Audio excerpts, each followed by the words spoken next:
Hello family, welcome back to my channel. Thanks for checking in today. This video is going to be a little more serious than other videos have been. It's a more personal story, personal experience type thing, and I'm sure that many of you can either say that you have experienced some of these things I share as well, or you've been around people who have dealt with some of the things I'm going to talk about today, and this has just been something that's been on my heart for the entire year and just on my mind, and I always knew I wanted to kind of have a reflective video at the end of the year when I made my goal and just say, okay, this is how it went, this is why I did it, this is what I would have changed, this is how it changed me, and just take a moment of pause and reflection on the last year and how some of the choices that I made differently this year affected my life in a wonderful, wonderful way. So if you'd like to learn more about my year of sobriety, why I made the decision, kind of what I learned from it, please continue watching and don't forget to subscribe for more topical videos like this, but also videos that are a little more fashion focused and style focused if that's your thing as well. Many people hear the word sober, they probably want to know, what are you sober from? Why did you decide to do it? What made you do it? And did you have something crazy, traumatic in your life that made you make the decision? The answer to those is I decided to be sober from alcohol. And the reason I decided to be sober from alcohol, I actually made the decision in January. I said, I just want to do this for a full year, see if I can do it, see if I'm successful, see how it goes. And the reason that I did it is because I went through a really, really, really tough year of 2019. Just a lot of bitterness towards God, a lot of being upset with myself, feeling like I could have done things better, I could have handled things better. Oh, if only I were like this or like that, or, you know, just a lot of self-deprecation. And on top of that, I went through arguably one of the biggest breakups of my life in 2019 and just had to keep pressing on pretty much right after that. And I've never really talked about any of this. This isn't a shade video towards my ex. We are still friends. He's a great guy, but it was just a really tough year. When I first realized that I had an issue, and I tread on that word lightly because I think maybe people already, I'm sure people watching this probably just assume, oh, she must have had, you know, this huge issue with alcohol. She must have had alcoholism, and that is not at all what it was. But I say an issue because it was, in my mind and in my heart, out of hand, and it was getting to a point where I was using alcohol in an unhealthy way. And I really want to get into that because I think, especially, I can only speak for the American culture, but the American culture and even the way that the church, since I am a woman of faith, I'm a Christian woman, the way that we handle the topic of alcohol is really, really interesting that I've seen in my experience. So I just want to clarify that. When I say issue, you know, there are people who really deal with deep, deep addictions, and I want to give them 100% credit because even though mine isn't some life-changing, life-altering addiction, it did affect my life to a degree that I was not comfortable with. I really want to clarify, like, when I say an issue, it's more of how I used it, and it wasn't an addiction that ruined everything around me and crumbled my world and I hit rock bottom. It just wasn't healthy for me, and I hadn't created boundaries. And I think that's why this year is so important. It's a reset for me to be able to decide what my next move is. And I'll get into that later in the video of kind of what I'm thinking for the future, or what I'm considering for the future now that 2020 is almost done. As I mentioned earlier, I am living in the United States, and a lot of the culture as young adults in the United States is going out, having fun, not having many responsibilities, and not really having boundaries. all I would hear, both in culture and in church, is the extremes. Oh, just don't get drunk. Oh, like, people wouldn't talk about this girl who went to college and partied too much, but they would talk about like this guy who literally hit rock bottom, like lost his job, like was losing his family. You know what I mean? And I just feel like we need to be really careful to not let a topic this important and truly a substance like this important get to the point where our only boundary is, well, just don't ruin your life. Like, just don't, as long as it doesn't ruin your life, as long as you don't hit rock bottom, as long as you're not out of control, where I think people are so used to walking the line that's closest to that, they don't even know like where that boundary begins and ends. And that is something that I felt really deeply, was I didn't really understand where that boundary began and where that boundary would end. And I didn't really understand, I wasn't getting drunk every weekend and going crazy, but the way that I used it was not it wasn't the way it was supposed to function. Okay, so before I really get into this year, I swear I'm not trying to just hold you guys off, make you wait till the end, but I feel like this deserves some backstory to it. I did not realize when I was younger kind of the position that I was in and the decisions that I was making and how they really were not helping me. I didn't really realize that until probably 2019. And I'm talking the time of probably 2014 to 2017, somewhere around there. I was like 18 or 19 years old to the time I was 21, 22 years old.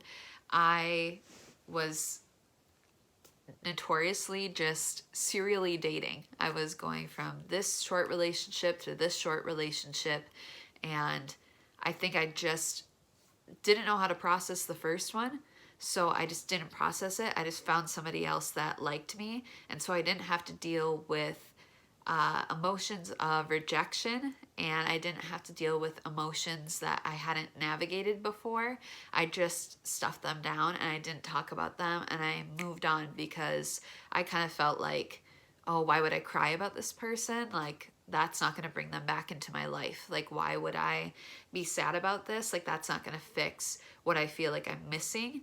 And so instead of really digging into emotions, I would just stuff them down and go, they're not important. Who cares? I need to move on. Like, I need to move forward. And I think that's something in my personality that is both a gift and a curse, is the ability to move forward in things. And it means that in certain situations it's really a blessing because I can shut things off and I can deal with them at a more appropriate time, so that I'm not bringing everybody else in the room down, or I'm not making everybody else uncomfortable. But at the same time, it could also be to the degree which I took it back in those years, which was, I don't know how to navigate this, so I'm just not going to navigate it at all. I'm not even going to acknowledge it. And so what I found that I would do is when I would get sad, and especially as I got more into like 2016, 2017, I was just in the midst of this really toxic relationship that I didn't know how to get out of, and I didn't know, I didn't really realize how bad it was until later. And I want to clarify, like, that's not, the person that I was dating, like, was not wise, and that person really, really hurt me. But at the same time, like, I'm not sitting here like holding that bitterness towards that person. I've moved on, I forgive them, and I believe that they know that. I hope that they would know that. If they don't, now they do. But that doesn't mean that just because you forgive someone, I think when people say just because I forgive doesn't mean I forget, some people mean it in more of a grudge, and I mean it more in there's stuff I need to heal from. So I can forgive you because you're probably way different than you were 4 years ago, but at the same time, I still have stuff that I'm dealing with that gets triggered up every once in a while that I still am trying to work through and deal with. So back in that time, 2016, more into 2017, I noticed I would, I look back and I go, okay, like, how did I handle things? And what I really did was I would push down an emotion until I couldn't push it down anymore. Think about like a a tub, like a storage bin, and you're putting in blankets, and you're pushing down blankets, and you're pushing the next one down, and you're pushing the next one down, and every hurt and every insecurity and every lie and everything that you don't know how to navigate, you just push in there and you put the lid on, and there gets to be a point where you don't have enough space to put one more thing in. And in those moments would be the ones where I found myself being like, oh, I should get together with my friends, like just have a fun night. That's what I really need. I just need to go out. I just need to have fun. I just need to like do something carefree. And I don't think it's wrong to go out. I don't think it's wrong. I want to say this too. I guess I haven't said this yet. I don't think it's wrong to drink. There will probably be a point in my life where I drink again. I'm not 100% sure on that, but there might be. And so I'm not saying that anyone who even looks at alcohol sideways is like wrong. I don't feel that.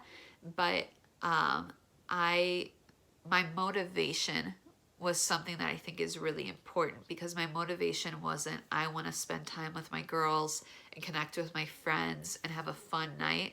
It was I don't want to deal with this, so I'm going to go focus on this. I'm going to go create this for myself so I don't ever have to look at that again. And the thing is, like, I would wake up the next morning and I still had the same problems. I still had the same insecurities. I still had the same failures. I still had the same rejection. I still had the same deep wounds to deal with. And that didn't change, you know? There was rejection of all those relationships. And then in the very, very toxic one, I will say I wanted to be with this person, and this person would make really big promises and claims to me when we were one-on-one. But then when it came to a more, I guess, public display of it, this person would never publicly display the things that they would say in private. And so it was really confusing to me, because I thought something must be wrong with me. Something must be wrong with who I am. And it just got to the point where this person, you know, cheated. And I just thought, oh, well, I want to keep them because, you know, I really love this person. And so something must be wrong with me. I need to change, and I need to, you know, whatever. I just kept taking that on as like something's wrong with me. So when that really didn't work out, I just had a lot of hurt and a lot of trash that like I had absolutely no idea how to wade through and work through. And it was just really, really heavy. And so I would just, as I said, I would just create a scenario where I didn't have to deal with it, or I could deal with it in a way that I thought for some reason was like healthy or like normal, which really it didn't heal anything. It didn't address anything. And things just continued for a long time, basically. So going forward, I spent a year and a half single. And if you had asked me at the end of that year and a half when I started dating this other person, who I'll get into in a second, I would have told you, yeah, like I'm good now. Like the Lord helped me. I am really in a better place. And I was to a degree, but I think now looking back at 2020, I'm not evaluating like, oh, she in 2018 really didn't know what she was talking about. It's just, you continue to learn, you continue to grow, and you continue to heal. And then you see how like bad it really was. So I started a relationship in 2018, and I give this guy a ton of credit because he emotionally was a great help to me in wading through these emotions that I didn't know how to process. He deserves a lot of credit. He helped me not only view myself in a more healthy way, he helped me learn how to navigate a lot of emotional trauma and issues in a way that I had never had. I'd never really allowed someone to be that support system for me. So I'm very grateful that, you know, by the grace of God, I allowed him to be trusted, and that my life is changed for the better because of him. I feel like he needs to know that too. He was a really big part of that season of my life. And that kind of brings us up to this past year why I made this decision. So when that guy and I decided to break up in July 2019, it was very difficult because we were friends. We were in a relationship for over a year, and we were co-leaders of a Bible study. And I think if I really asked people, they would have understood if I took a break. But again, there's just something in me that kind of pushes things down and keeps moving. I have to push this down, and I need to keep moving as a small group leader because, like, nobody else is going to pause for this. Like, this is only something that's affecting me and this other person. And so we really didn't take a breath. We really didn't take any pause. We broke up on a Sunday. I was in there on Tuesday leading. Like, it was very, very tough and very painful and very hard, and I don't recommend it for everybody. I did not anticipate getting emotional, but I don't obviously recommend that for everybody. I don't even really recommend that for myself now. If I were in the position today to try and make those decisions, I think I would probably go like, heck 'em. Like, I need to do what's healthy for me. And I didn't do that. And so I didn't really deal with those emotions, and they started to kind of come out and play out in the same way.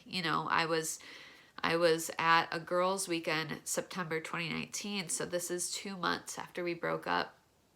And I hadn't really told a lot of people yet. I told like maybe 10 people outside of my family, and no one really knew. And I just remember I was like, oh yeah, fun, like girls' weekend, and just having way too much, and really starting to feel like I woke up the next day and I was like, well, that's not going to happen again. Like, it was a one time, just working through this, like, need to reestablish boundaries. And a month later, I was in California with a friend visiting her, and it happened again.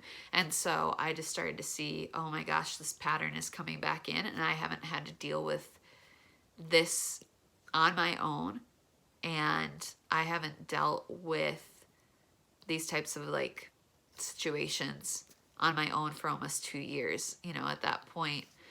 And it freaked me out, and I didn't like watching myself go back there. I knew I was better than that, and it just frustrated me. So I truthfully went into 2020 like everybody else, and I was like, 2020 is my year. Like, 2019 sucked, and 2020 is gonna be amazing, and I can't wait. And I just decided one day in January, I was like, I don't even remember what the exact date was. I just remember it was early January, and I was home alone, and I just was like, I think I need to make the decision to not have that even be an option in my life anymore as something to go to and to use, I guess, in the form of like escape. I just wanted to take it out of the equation because I knew I couldn't handle it responsibly. And so that was kind of that's a really long backstory. I tried to give you as much as I could with also like respecting people's personal business, I guess.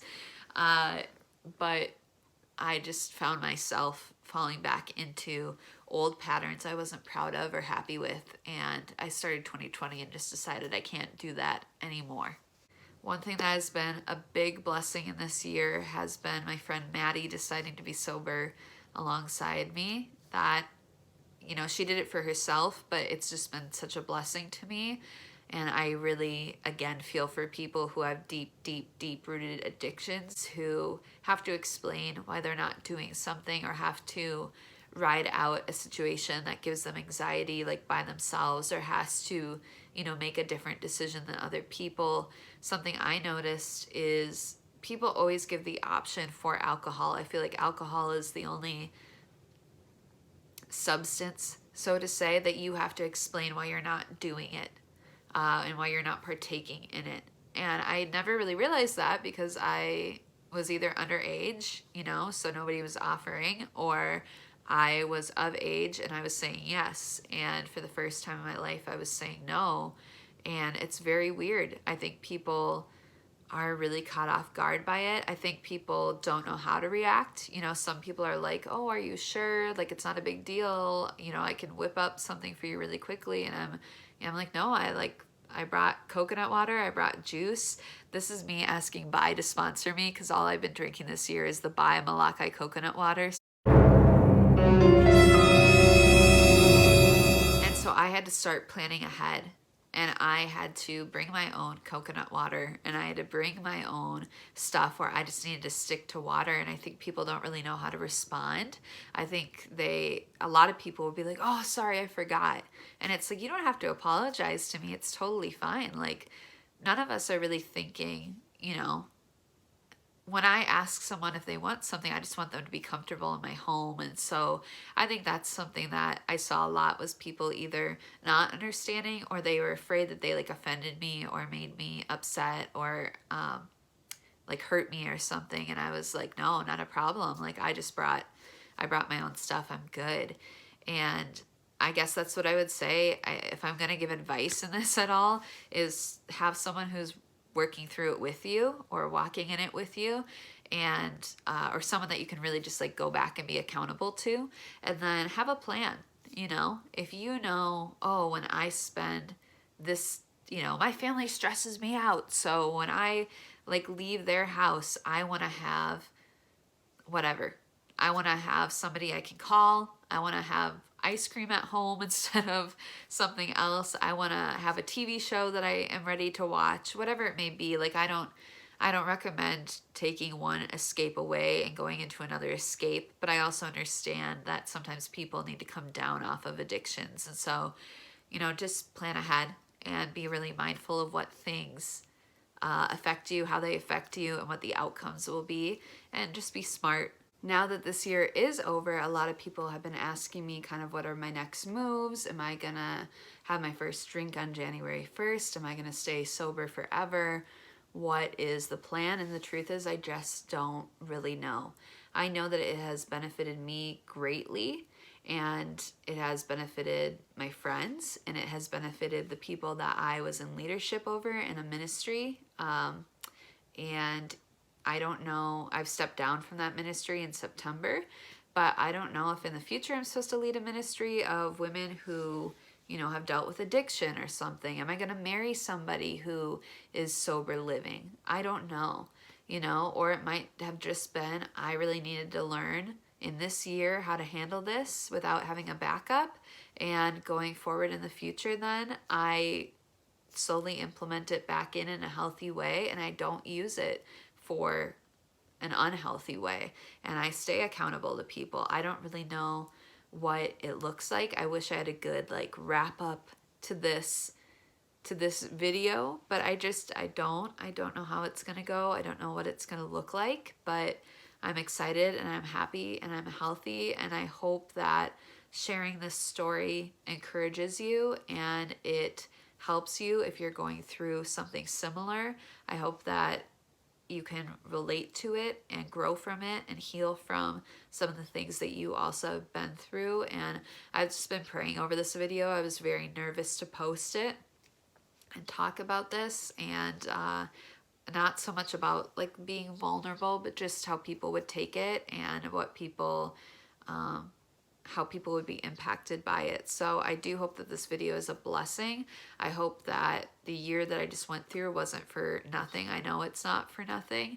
And I guess we'll just see what happens. But until then, I just really want to remind you, you know, in this holiday season, be mindful of your family members who are having trouble, who have just gone through a really traumatic year, and really be mindful to watch out for people who might need help, or if you yourself need help to get it in 2021, however that looks, whether it be something really drastic or whether it be something really simple fix. I think that's really what I want to finish with, is being mindful of the next year and what you can do better and how you can be better, and having friends, opening up to people, having trust, like building accountability. That's just so important. So I hope that this video was a blessing. I hope you guys learned from it. I hope that you guys were blessed by it, and I will see you guys soon with the next video. Have a great day and have happy holidays.